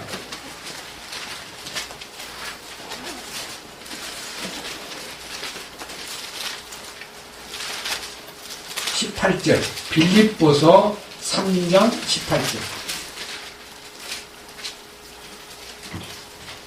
내가 여러 번 너희에게 말한 적이 있고 지금도 눈물을 흘리며 말하는 많은 사람들, 이 빌립보 교회 안에요, 다 완벽한 성령에 충만한 사람만 있는 게 아니라 사도 바울을 눈물 나게 만드는 무리들도 그 안에 있다, 그 말이에요. 여기가 숫자가 작은 게 아니라요, 지금도 눈물을 흘리며 말하는 많은 사람들, 곧 그들이 십자가에, 그리스도의 십자가에 원수로 행하느니라. 걷느니라는 말은, 워킹이라는 단어는 행한다는 뜻입니다. 원수로 사는 사람이 있다. 그들이 누구냐? 19절에 그들의 마지막은 파멸이요, 그들의 하나님은 그들의 배요. 배가 뭐예요? 등 따뜻하고 배 부르면 좋다 하는 생각을 갖는 육신적인 계산이, 그 이제 과거를 추억하는 거예요. 여러분, 제일 위험한 것은요, 현재 내게 주어진 현재에 만족하고 주님을 바라보고 미래 지향으로 가면 사는데 자꾸만 과거를 보는 거예요. 나는 과거에 나 그렇게 안 살았는데, 주님이 그렇게 우리를 돌봐주셨는데, 그때 그 기회를 많이 주셨는데 하고 과거로 돌아가면 그 사람은 가나안 땅의 축복을 못 받습니다. 이스라엘 민족이 애굽에서 나와가지고요, 가나안 땅에 가야 될 미래를 보지 않고요, 자꾸만 괴로울 때마다 애굽에 있을 때가 더 재미있었는데, 거기서 파와 부추와 마늘과 뭐 고기가 막 곁에서 먹던 생각이 나는데, 야, 애굽으로 차라리 돌아가자꾸나. 이 애굽을 그리워하는 마음이 있으면 그 사람은 신앙생활이 퇴보하는 거예요. 여러분, 저는 제가 과거에 참 아주 호화로운 전도인으로서 참 굉장히 대접받고요, 어느 지방에 가든 또 외국에 어디를 가든요, 최고 대우를 받았습니다. 죄송합니다. 여러분 앞에 감히 이런 말을 했습니다. 근데 그것이 저한테 그리움의 대상이 아닙니다. 부끄럽지. 좋았다. 그때 참 재밌었다. 그 마음이 없습니다. 집사람이 간간히 무슨 장면이 나면, 당신 잘 나가던 때 모습이네. 그러면 제가 부끄러워가지고 말을 못하고, 잘 나가던 때가 부끄러워. 잘 나가던 때, 여러분, 그것이 배를 섬기는 생활. 하나님 대신 배를 섬기고, 그들의 영광은 그들의 수치스러운 일에 있고, 그들은 땅의 일들을 생각하느니라. 땅의 일들. 이 땅에 속한 일들에 마음을 자꾸만 쏟으면 쏟을수록 십자가와 멀어지는 것입니다. 그럼 우리가 어떻게 살아야 됩니까? 21절. 사는 방법은, 우리의 생활 방법은 어떻게 해야 돼요? 네, 우리의 생활 방식은 어디에 있어요? 하늘에 있으니, 하늘에 있을 것이니가 아니잖아요. 예? 하늘에 있으니라는 말은 시제가 현재예요.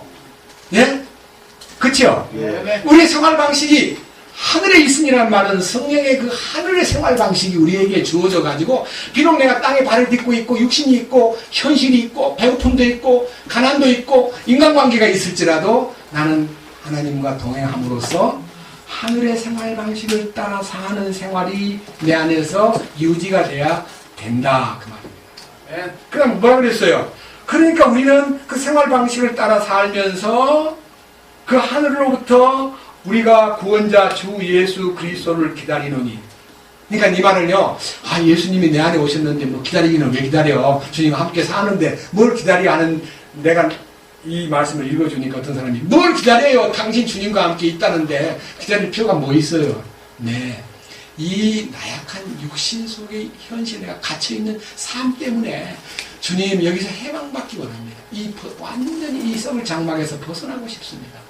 영광을 덧입고 싶습니다 하는 갈망을 말하는 거지, 괴로우니까 나하고 빨리 좀 데려가 주세요, 못 살겠습니다, 그런 탄식이 아니다 이거예요. 여기 22절, 그 기다리는 사람이 사는 태도입니다. 그분께서는 모든 것을 자기에게 복종시킬 때 사용하는 능력을 발휘하사. 이게 무슨 말이냐?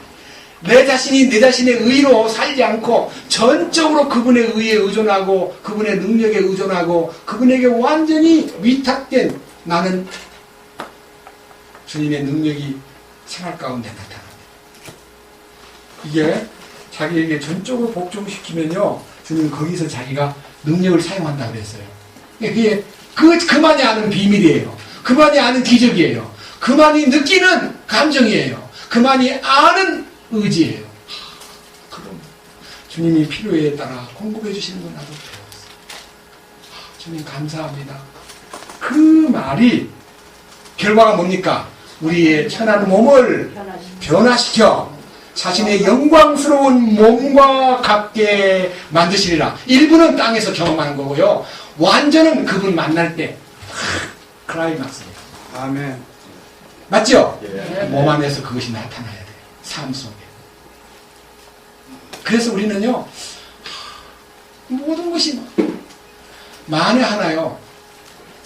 어떤 위험이 와도 이제 우리 중에는 그런 이제 몸의 나약함이나 병이 있거나 이런 사람들도 거기에서 해방받아서 주님을 누리는 분 계십니다. 이름을 대지 않아도. 저도요, 몇 달 전에 종합검진을 받았는데 용종이 1.5cm 있다. 그것이 조사해봐야 된다 그러면요, 사람들은 다 겁을 냅니다. 뭐든지. 대장의 용종이 크다. 근데 저는 마음에서 주님, 나는 주님 겁니다. 뜻대로 하십시오. 주님 불러간다면 빨리 가면 더 좋고, 또 남은 생애를 건강하게 지켜주면 또 감사하고 알아서 하십시오. 다 잊어버리고요, 검사할 것도 잊어버리고, 분명히 빨리 가서 빨리 큰 대학병원에 가서 수술 받으라는 말을 듣거든요. 저는 거의 잊어버려요. 집사람이 여보 당신 그 얘기 뭐 잊었어? 사실은 저보다 우리 집사람이 더 저를 염려해주고 또 저에 대해서 어떻게 하든지 빨리 끝내주려고 그러는데 제가 너무 태연하게 있으니까 빨리 갑시다 하고 전부 수석 밟아가지고 의사들 다 수배해가지고 이제 중앙대학 가서 수술을 받았는데요. 저는 그냥 어떻습니까? 징후가 좋습니까? 뭐 결과가 어떻습니까? 악성입니까? 그런 건 묻지도 않았습니다. 그냥 이 몸은 주님 거다. 나는 주님 거다. 거기에서요, 난 결과가 나왔는데 괜찮다 그러니까, 그럼 그렇지. 주든지, 나쁘든지, 좋든지, 나쁘든지. 주님 안에서 때가 아직도 남았고, 할 일이 남았기 때문에 이끌어주시는가 보다. 이거지, 막 내가 잘했기 때문에 뭐가 오고, 내가 막 맡겼기 때문에 뭐 은혜를 주고, 그런 게 아니고, 그냥 주님이 주인으로서 영광을 받으실 뿐입니다. 하는 것이 전부입니다. 그런데, 로마서 7장 다시 봅니다. 그런데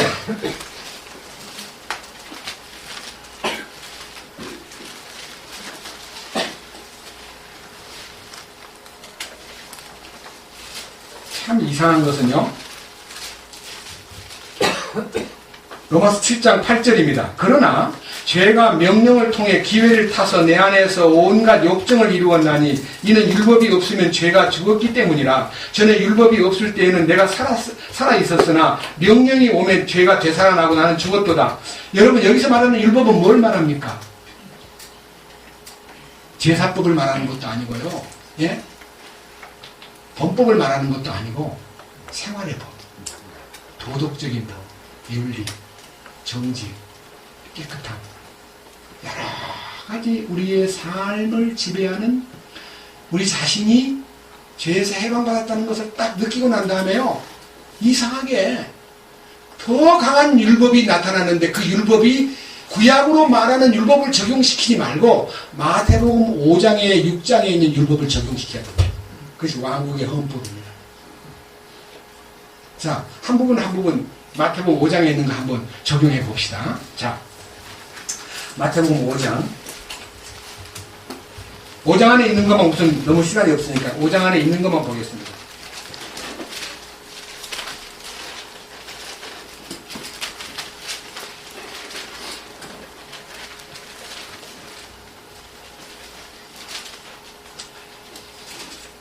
(21절) 옛사람들이 말한 바 너는 살인하지 말라. 누구든지 살인하는 자는 심판의 위험에 처하게 되리라 하는 것을 너희가 들었으나 나는 너희에게 이르노니 누구든지 아무 까닭 없이 자기 형제에게 화를 내는 자나 심판의 위험에 처하게 되고, 누구든지 자기 형제에게 나가라 하고 말하는 자는 공회의 위험에 처하게 되거니와, 누구든지 너 어리석은 자여 하고 말하는 자는 지옥불의 위험에 처하게 되리라.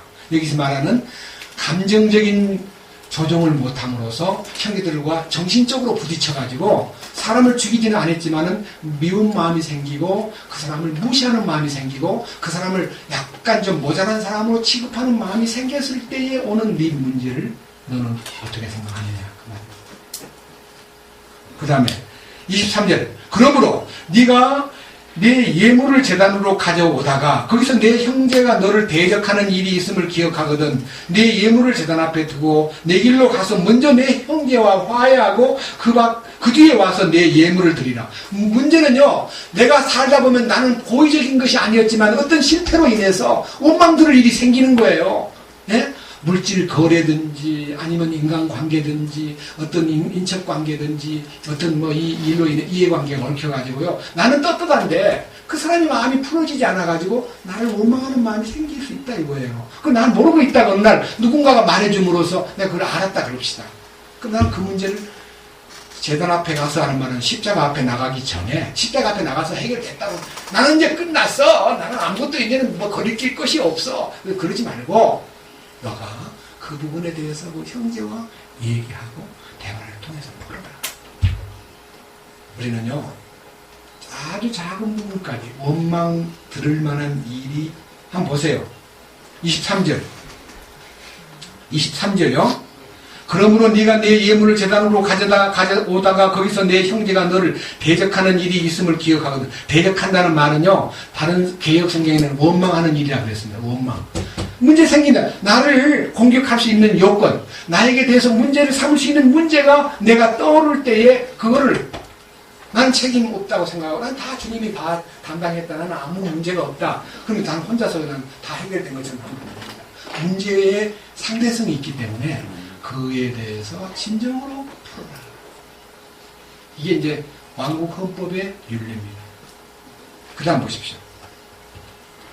그 다음 보세요. 26절. 진실로 내가 네게 이르노니 네가 마지막 한 푼까지 다 갚기 전에는 결코 거기서 나오지 못하리라. 이 말은요, 어떤 죄를 지었어도 다 안 갚으면 지옥 간다는 말로만 귀결 짓지 말고, 해결된 십자가 안에 들어온 사람일지라도 많은 인간의 관계에서 원망 들을 만한 일이 저도 있습니다. 그래도 그 일 때문에 많이 눈물 흘리고 기도합니다. 주님, 나는 불안전합니다. 특별히 물질 문제 앞에서 남한테 피해를 주고 못 갚은 것이 있기 때문에 제가 피하려 하지 않고, 주님 갚을 수 있도록 기회를 주십시오. 베풀 수 있는 사람이 되게 해주십시오. 주는 자 편에 서게 해주십시오. 도와주십시오. 마지막 떠나기 전에 이 문제를 풀고 갈 수 있도록 기회를 주십시오. 다른 거는 내가 가서 말을 할 수 있지만요, 물질 문제는 현실이기 때문에 갚아야 됩니다. 저도 물질 문제에 거리낌을 준 사람이 있습니다. 제가 직접적으로 관계된 것도 있고 간접적으로 관계된 것도 있는데 책임을 느낍니다. 그 다음 보십시오. 27절. 옛사람들이 말한 바 너는 간음하지 말라 한 것을 너희가 들었느냐? 나는 너희에게 이르노니 누구든지 여자를 보고 그녀에게 음욕을 품는 자는 마음속으로 이미 그녀와 간음하였느니라. 이렇게 이제 마음속으로 간음하였느니라는 말로 끝내지 않고요, 디테일, 세부 조항이 있는 거예요. 간음하는 문제가 어떤 것이 동원되냐면요, 눈이 동원되고 손이 동원되고 발이 동원되기 때문에요, 이 세 가지가 딱 결정되어 있습니다. 29절. 만일 네 오른 눈이 너를 실족하게 하거든 빼어서 내게서 내버리라. 눈을 빼버리래요.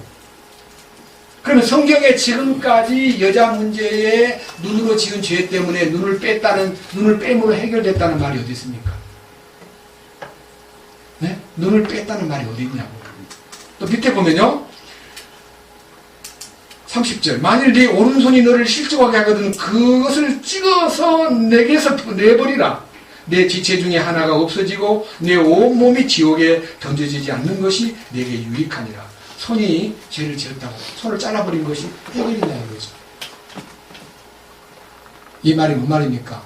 네 눈도 맞아, 십자가로 보내. 네 손도 맞아, 십자가로 보내. 기능이 죽도록 하는 것은 원칙만 있는 게 아니라 네 눈과 손과 발도 십자가로 가. 만약 내가 그러지 않고 내가 부득부득 네 마음대로 눈을 사용하고 손을 사용하고 발을 사용하면 너는 지옥불의 위험에 처하게 된다. 굉장히 중요한 왕국의 헌법. 심지어는요, 이런 말까지 있습니다. 자, 13절. 또 옛사람이 말한 바 너는 거짓 맹세하지 말고 네가 맹세한 것은 주께 이행하라 한 것을 너희가 들었으나 나는 너희에게 이르노니 결코 맹세하지 말라. 하늘을 두고도 하지 말고 하늘은 하나님의 왕자이기 때문이요 땅을 두고도 하지 말라. 땅은 그분의 발받침이기 때문이요 예루살렘을 두고도 하지 말라. 예루살렘은 위대한 왕의 도시이기 때문이라. 그러니까 네가 정말 어떤 사람 앞에 네 정직과 진실을 드러내려고 맹세로 사람 앞에 장담하지 마라. 다만 37절 너의 의사 표시는 예할 것은 예하고 아니요 할 것은 아니요 하라. 무엇이든지 이것들 이상의 것은 다 악으로 나느니라 그랬습니다. 여러분 철저하게 예와 아니요를 분명히 하십시오. 왕국의 백성들은요 철저하게 예도 아니오고 아니오도 아닌 중간에 있거나 아니오를 예로 하고 예를 아니오로 하지 말고 예는 분명히 예하고 아니오는 분명히 아니오를 태도를 취함으로써 정직한 그리스도인의 삶을 살아라. 예와 아니오를 분명히 하라. 그래서 고린도 후서의 말씀에는 예수님에게만 예가 있고 나머지는 다 아니오다 그랬습니다. 우리가 주님 앞에서 예하고 그 이상도 그 이하도 아닌 그 길을 선택하라는 것입니다. 밑에 보십시오. 38절 그들이 말한 바 눈은 눈으로 이는 이로 갚으라 한 것을 너희가 들었으나 여기 말하는 눈은 눈으로 이는 이로라는 말은요 레위기 24장에 보면요 반드시 출애굽 21장에도 있습니다. 눈을 눈으로 갚으라. 이는 이로 갚고 불에 대인 것은 불에 대임으로 갚으라. 전부 다 대가를 갚으라는 겁니다. 대가를 갚으라 했는데 39절 나는 너희에게 이르노니 너희는 악에게 맞서지 마라. 어떤 피해를 입어도 절대로 맞서가지고 대가를 치를 생각하지 마라. 누구든지 내 오른편 뺨을 치거든 너도 그 사람 뺨을 때리며 라고 되어 있지 않고 너도 또 얻어맞으며. 여러분 얻어맞고 또 얻어맞으려고 그러면 이게 쉬운 일입니까? 화가 나가지고요 딱 때리니까요 또 때려. 그건 그 사람을 더 화나게 만드는 거예요. 그러니까 그것이 그 사람이 볼 때 바보짓이에요. 그러나 딱 맞고요 내가 반응하지 않으면 그 사람 또 때리지 않습니다. 네? 내가 조금 반응을 하면은 또 소리 날라오지만요 한 대 맞고요 가만히 기도하고 가만히 참으면 그 사람이 또다시 행동을 취하지 않습니다. 저는 많이 봤습니다. 그래서 야고보서의 행함을 요구하는 말씀 가운데 듣기는 빨리 하고 말하기는 더디하며 성내기도 더디하라. 여러분 그게 뭔 말입니까? 두 가지. 빨리 듣고 말은 어떻게 하라고요? 더디하고 성내는 것도 더디하라. 이 두 개가 말 내는 것과 성내는 것이 더디하는 기간 동안에 무엇을 하는 거예요? 주님에게 기도하라. 밑에 있잖아요. 네? 43절 그들이 말한 바 너는 내 이웃을 사랑하고 원수를 미워하라는 것을 너희가 들었으나 나는 너희에게 이르노니 너희 원수를 사랑하며 너희를 저주하는 자들을 축복하고 너희를 미워하는 자들에게 선을 행하며 악의 일을 품고 너희를 다루며 너희를 핍박하는 자를 위하여 뭐하라?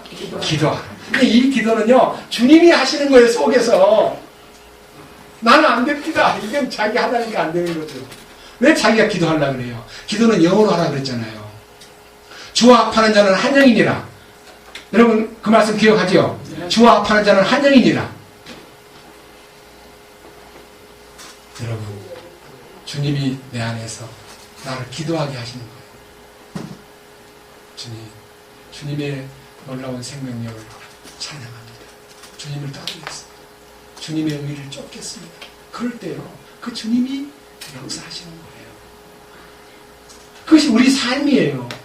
그러니까요 이 마태복음 5, 6, 7장을 여러분이 간절한 마음으로 기도로 읽으면요 이 말씀이 왕국의 헌법입니다. 근데 이 말씀을요 인간적인 방법으로 어떻게 행동으로 옮길 수 있습니까? 40절 보세요. 어떤 사람이 너를 법에 고소하거든 내 도도서를 빼앗으려 하거든 거독까지 다 가지게 하고. 그러니까 고소하는 자에게 그냥 주라는 거예요? 아니면 맞고소하라는 거예요? 네? 어때요? 고소를 당하면 고소를 정당화시키면 방어를 해야 돼요? 그냥 피해를 입어야 돼요? 왕국의 백성은 피해를 입어도 괜찮다는 거예요. 왜? 주님이 갚아주시니까. 저는 여러 차례 당했습니다. 저는 엄청나게 당했습니다. 한 번도 맞고 사지 않았습니다. 왜? 제가 의지를 한 거 아닙니다. 주님께서 내가 그 피해를 다 보고 있다. 내가 다 안다 하셨습니다. 그 다음 보십시오. 41절 또 누구든지 너로 하여금 억지로 오리를 가게 하거든 그와 함께 심리를 가며 내게 구하는 자에게 주고 내게 빌리고자 하는 자에게 등을 돌리지 말라. 그러니까 우리가요 우리에게 주어진 환경에서 어떤 요청이 들어왔을 때에 그 요청은 주님이 나를 보고 계시기 때문에 그 요청에 최소한의 진실한 표시는 해야 됩니다. 안 됩니다. 노라고 말하는 것이 아니라 제가 형편이 이렇습니다. 야, 이것밖에는 제게 힘이 없습니다. 하는데요. 성실하고 진실된 형제는 이렇게 말했습니다. 저도 그 일을 그대로 믿습니다. 이것을 내가 당신에게 꾸어줍니다. 라고 빌려줄 때는 못 받을 것을 각오하라. 왜? 그는 형편이 어렵기 때문에 손을 내밀었는데 그가 어려움으로 인해서 더 어려워져가지고 못 갚을 때 너가 그것을 떼먹었다든지 갚을 수 없는 것에 대해서 추적하고 문제를 삼으면 나도 빌려준 것이 시험이 됩니다. 그러니까 빌려주려고 할 때는 이것을 그냥 더 이상 안 받겠다는 마음으로 빌려주면 주님이 갚아주신다. 잠언 하나 보고 이 부분에 대한 해답을 보겠습니다. 잠언 19장 17절 약속입니다. 잠언 19장 17절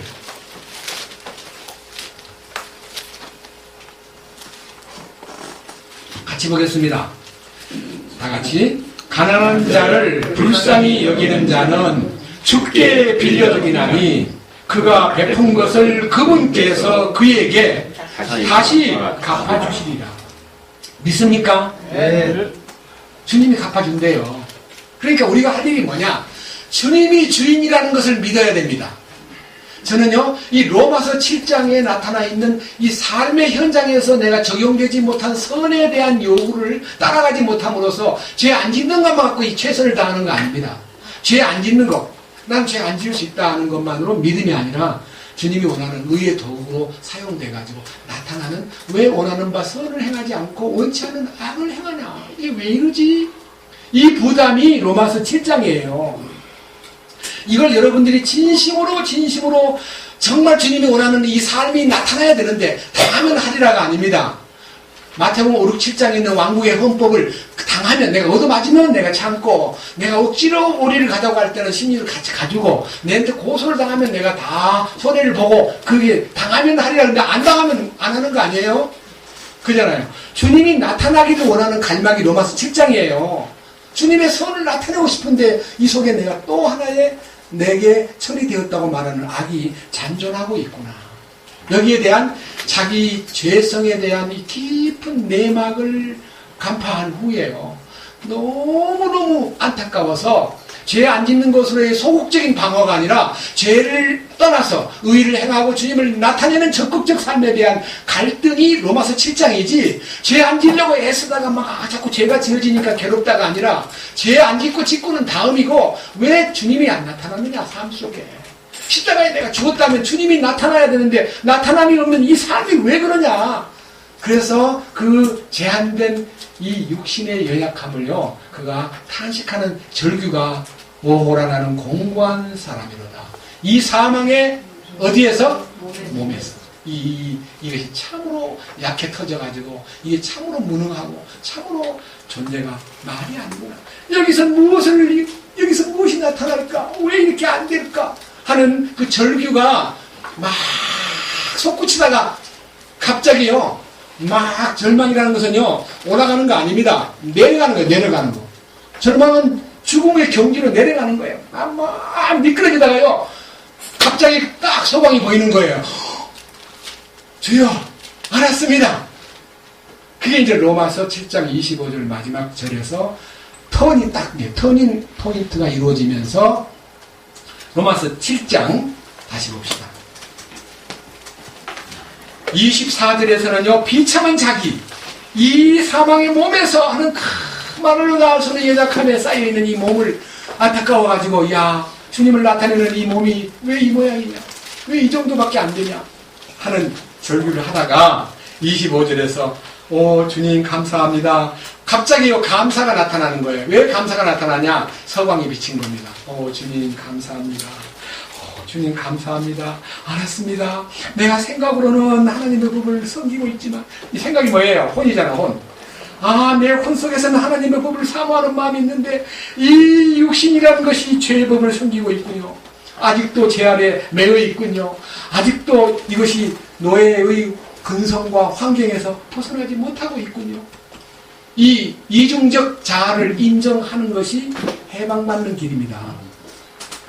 히타라에 죽었으니까 죄 안 짓는다. 너 나와봐라. 너 죄 지으면 안 된다. 이렇게 아주 담대하게 말하는 사람이 있다면요, 그는 참으로 위험한 사람입니다. 그런데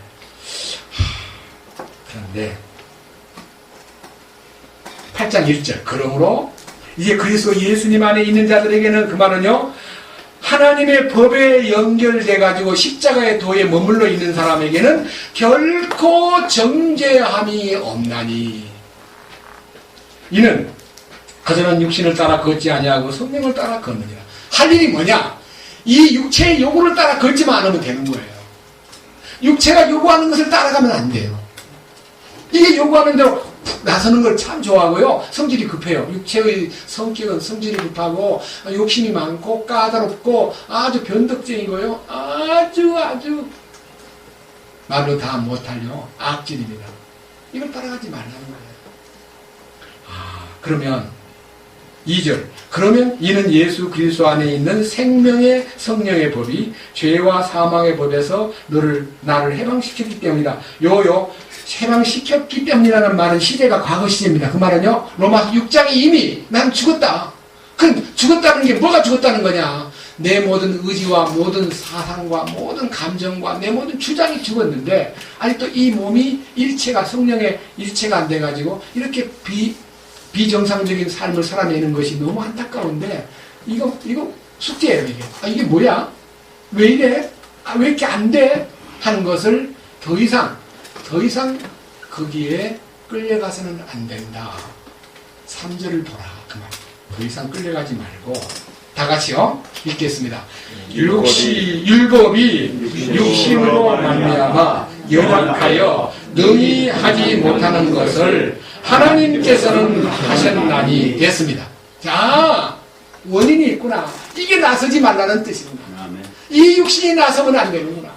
이게 급하게 나서가지고 말을 먼저 해버리고 사고를 먼저 쳐놓고는 나중에 아이고 이거 아닌데 이러면 안 되는데 내가 왜 이러지? 이러지 말라 이거예요. 더 이상 나서지 말라는 거예요. 더 이상 이 육신이 앞장서서 나가지 말라는 거예요. 왜? 누가 하냐? 주님이 하시니까. 기다려라. 네? 근데 우리가 성경에서 반드시 알아야 됩니다. 나는 성질이 급하지만 주님은 참 느리게 보여요. 하나는 막 금방 급해서 뭐 어쩔 줄 모르는데 주님은 아무 말도 안 하셔요. 언제까지 아무 말도 안 하냐면 내가 아무 말도 안 할 때까지 기다려요. 말이 많은 사람은 그냥 가만히 내버리는 거예요. 언제까지? 말이 끝날 때까지. 그래서 육신은 연약한 것이구나 하는 것을 끝까지 시인해야 됩니다. 주님 오실 때까지. 주님 나의 육신이 나서서 먼저 서둘고 그래서 요한복음 16장 보면요, 그가 보혜사가 오셔서 죄에 대하여 의에 대하여 심판에 대하여 세상을 책망하시리라. 죄에 대하여라 함은 뭐예요? 나를 믿지 아니하며 그랬습니다. 사실 우리 성도들의 죄는요, 주님을 믿지 않아요. 이 능력과 이 주님의 손길과 이 주님의 왕권과 이 주님의 실제를 믿지 않기 때문에 내가 거기서부터 문제가 생기는 거예요. 이것만 우리가 마음에서 완벽하게 주님을 의뢰하면요, 우리 자신들이 정말 비록 환경이 어떠하든 비록 몸이 어떠하든 주님 안에서 참 자유를 느끼면서 정말 영과 혼과 몸이 거룩히 보존됨에 대한 기쁨을 누릴 수가 있습니다. 이 부분에 대해서 너무 시간이 많이 없기 때문에 여기만 하고 마치겠습니다. 다만 한 가지 알으십시오. 육신을 계속 쫓으면 여기 보세요. 5절에 4절 5절에요. 육신을 따라 걷느냐, 육신을 따라 걸으면 육신의 일이 나타나고, 성령을 따라 걸으면 성령의 일들이 나의 생각의 주체가 되고, 육신적으로 생각하면은 사망으로 끌려가고, 영적으로 생각하면은 생명과 평안이 있고, 육신적인 생각은 하나님의 법에 복종하지 아니할 뿐 아니라, 여기서 말하는 육신적인 생각이라는 말은 결국은 혼의 처리가 십자가에서 끝났다고 말해놓고 네가 자꾸 육신하고 자꾸 기울어지면 그것이 너의 삶의 실패가 됩니다. 그러나 성령으로 완전히 의탁해서 살면 너는 생명과 평안 속에서 승리하는 자가 될 수 있다 하는 약속입니다. 이 부분에 대해서 여러분들이 좀 더 많이 기도가 필요하고요. 제가 이 부분을 절반도 못했기 때문에 다음 주에 하겠습니다. 기도합시다. 주님, 우리는 로마서 3장에서 철저하게 죄인인 것을 알았고 유죄 판결을 받은 자임을 알았습니다. 이제 로마서 4장에 와서 우리 주 예수 그리스도의 은혜로 주님이 우리의 죄를 위하여 자신을 내어주셨고 우리를 의롭다 하심을 위하여 다시 사신 것을 믿습니다. 이 의가 우리 삶에 적용되고 실제가 되기 위해서 우리는 부활하신 주님만 믿는 것이 아니라 부활하신 주님 안에 있다는 것을 믿게 하여 주시고 제사함을 받고 거기에서 해방된 것으로 기뻐하지 않고 십자가에 함께 죽고 처리된 것을 믿으며 철저하게 육신도 끝난 것을 믿게 하여 주시옵소서. 우리가 로마서 7장 안에서 죄짓지 않는 방어의 삶으로 만족하지 않고 주님의 의의 도구로 나타나 의를 생산하고 의의 열매를 맺는 일에 대하여 요청하시는 성령님의 요청을 따르지 못함으로 심한 갈등과 심한 아픔을 느꼈다가 성령의 법도와 생명의 법도를 알고 주님 주시는 그 거룩한 신비 속에서 우리가 열매를 맺고 상속 언약의 열매만 아니라 우리 주님이 주시는 부활의 첫 열매를 소유한 사람답게 우리 삶을 부활의 삶을 살아내도록 이끄시옵소서. 우리 주 예수 그리스도의 이름으로 기도드렸습니다. 아멘.